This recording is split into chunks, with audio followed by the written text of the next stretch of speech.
প্রধানমন্ত্রী তারেক রহমানের বগুড়া সফরের বহরে আছেন আমাদের সহকর্মী মোহাম্মদ হোসাইন। সফরের খবর জানতে যুক্ত হব তার সাথে। হোসাইন, নিশ্চয়ই শুনতে পাচ্ছেন, প্রধানমন্ত্রী তারেক রহমানের বহর এই মুহূর্তে কোথায় আছে? যাত্রার সার্বিক পরিস্থিতি আমাদেরকে জানাবেন।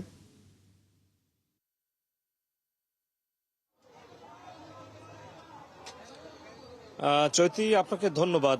প্রধানমন্ত্রী হিসেবে দায়িত্ব নেওয়ার পর প্রথমবারের মতো পিতৃভূমি বগুড়ার উদ্দেশ্যে রওনা হয়েছেন প্রধানমন্ত্রী তারেক রহমান। তিনি ভোর 6টার দিকে তার যে গুলশানের বাসভবন, সেই গুলশানের বাসভবন থেকে তিনি রওনা হয়েছেন। এই মুহূর্তে গাজীপুরের কোনাবাড়ি এলাকায় তার গাড়িবহর রয়েছে, আমরা তার গাড়িবহরের সাথে আছি এবং এই যাত্রাপথে তাকে বরণ করে নেওয়ার জন্য দলের নেতাকর্মীরা এবং উৎসুক জনতা, সাধারণ মানুষ তাকে এক নজরে দেখবার জন্য জায়গায় জায়গায় তারা দাঁড়িয়ে আছেন এবং অভিবাদন জানাচ্ছেন। প্রধানমন্ত্রী তারেক রহমানও তাদের উদ্দেশ্যে হাত উঁচিয়ে অভিবাদন গ্রহণ করছেন এবং আজকের দিনে তিনি তার যে বগুড়া সফর, এই সফর মূলত বলা যায় যে 10টির অধিক কর্মসূচিতে তিনি আজকে সারাদিন দিনব্যাপী এই সফরে যোগ দেবেন।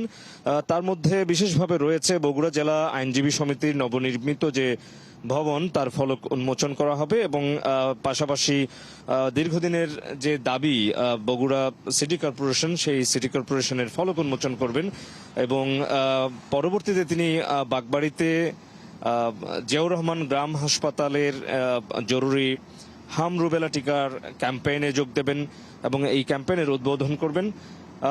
এর পরবর্তীতে তিনি তার যে নির্বাচনী প্রতিশ্রুতি, বিএনপির যে নির্বাচনের আগে নির্বাচনী ইশতেহারে একটা বড় ধরনের প্রতিশ্রুতি ছিল ফ্যামিলি কার্ড, সেই ফ্যামিলি কার্ড প্রধান অনুষ্ঠানে যোগ দেবেন, যেটি শহীদ জিয়া ডিগ্রি কলেজ মাঠে অনুষ্ঠিত হবে। পরবর্তীতে পাশাপাশি তিনি খাল খনন কর্মসূচিতে যোগ দেবেন এবং বাগবাড়ির নসিপুরে চৌকিরদহ একটি খাল রয়েছে, যেই খালটি শহীদ রাষ্ট্রপতি জিয়াউর রহমান তিনিও এই খাল খনন অংশ নিয়েছিলেন।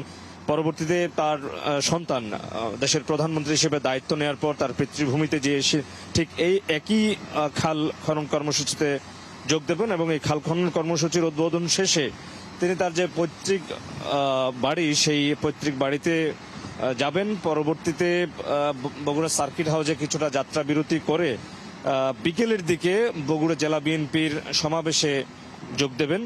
পরবর্তীতে বগুড়া জেলার যে প্রেস ক্লাব রয়েছে, সেই প্রেস ক্লাবের নতুন ভবনের উদ্বোধন করবেন এবং সবশেষে তিনি কিন্তু ঢাকার উদ্দেশ্যে সন্ধ্যা 6টার দিকে রওনা হবার কথা রয়েছে। আজকের দিনের এই সফরে, বগুড়া সফরে তিনি 10টিরও অধিক কর্মসূচিতে যোগ দেবেন। প্রধানমন্ত্রী তার যে নির্বাচনী প্রতিশ্রুতি ছিল, সেই প্রতিশ্রুতি বাস্তবায়নের অংশ হিসেবে খাল খনন কর্মসূচি, ফ্যামিলি কার্ড সহ এবং সব ধরনের কর্মসূচি যেন তিনি প্রতিশ্রুতি রক্ষার কথা বলছেন, প্রতিশ্রুতি বাস্তবায়নের অংশ হিসেবে কিন্তু এই কর্মসূচিগুলোতে কর্মসূচিগুলো বাস্তবায়ন করবেন। এবং যাত্রাপথে আমরা দেখতে পাচ্ছি হাজারো মানুষ তাকে অভিবাদন জানাচ্ছেন, তাকে এক নজর দেখবার জন্য মুখিয়ে আছেন এবং তাকে এক নজর দেখবার জন্য। আমরা শুনছিলাম আপনি আছেন প্রধানমন্ত্রীর এই বহরের সাথে, নিশ্চয়ই পরবর্তীতে আবারও আপনার সাথে যুক্ত হয়ে আমরা যাত্রার অন্যান্য খবর জেনে নেব।